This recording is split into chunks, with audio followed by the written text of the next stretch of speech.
Big boss season 6-ന്റെ 37-ാമത്തെ എപ്പിസോഡിന്റെ വിശേഷങ്ങളിലേക്ക് എല്ലാവർക്കും സ്വാഗതം. ജാസ്മിൻ മൈക്ക് ഊരി വെച്ച് സംസാരിച്ചതിന്റെ പേരിൽ ജിൻഡോ മൈക്ക് തെറിച്ച് സംസാരിച്ച ജാസ്മിനെ ഈ പരിപാടി ഇവിടെ നടക്കില്ല എന്ന് പറഞ്ഞതേ ഉള്ളൂ. ജിൻഡോയോട് പൊട്ടിത്തെറിച്ചു ജാസ്മിൻ. എനിക്ക് സൗകര്യമില്ല മൈക്ക് ധരിക്കാൻ എന്ന് പറഞ്ഞതും ബിഗ് ബോസും ജാസ്മിനോട് മൈക്ക് ധരിക്കാൻ പറഞ്ഞു. പിന്നെ നമ്മൾ കണ്ടത് ഇമോഷണലി ബ്രേക്ക് ആയ ജാസ്മിനെയാണ്. ഒരു ഭ്രാന്തിയെ പോലെ അലറി നിലവിളിച്ചു ജാസ്മിൻ. അവസാനം അപ്സരയും രശ്മിനും കൂടി ജാസ്മിനെ കൺഫഷൻ റൂമിലേക്ക് കൂട്ടിക്കൊണ്ടുപോയി.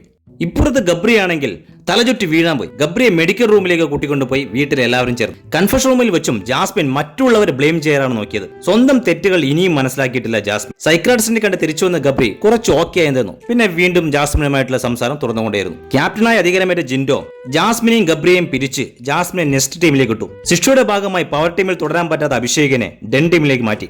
അഭിഷേകിന്റെ ഒഴിവിലേക്ക് പവർ ടീമിലേക്ക് കയറാൻ ഒരാൾക്ക് അവസരം കൊടുത്തു ബിഗ് ബോസ്. ബാക്കിയുള്ള ടീമിലുള്ള എല്ലാവരും സംസാരിച്ച് പവർ ടീമിനെ ബോധ്യപ്പെടുത്തണം ആരാണ് പവർ ടീമിലേക്ക് കയറാൻ യോഗ്യരെന്ന്. അങ്ങനെ ആ ടാസ്കിന്റെ ഭാഗമായി എല്ലാ ടീമിൽ നിന്നും എല്ലാവരും സംസാരിച്ചു. പവർ ടീം എല്ലാവരും ചേർന്ന് സിബിനെയാണ് തിരഞ്ഞെടുത്തത്. ഇതൊക്കെയാണ് ഇന്നത്തെ എപ്പിസോഡിലെ വിശേഷങ്ങൾ. അടുത്ത എപ്പിസോഡിന്റെ വിശേഷങ്ങളുമായി അടുത്ത വീഡിയോയിൽ വീണ്ടും കാണാം. അതുവരെയും ഗുഡ് ബൈ.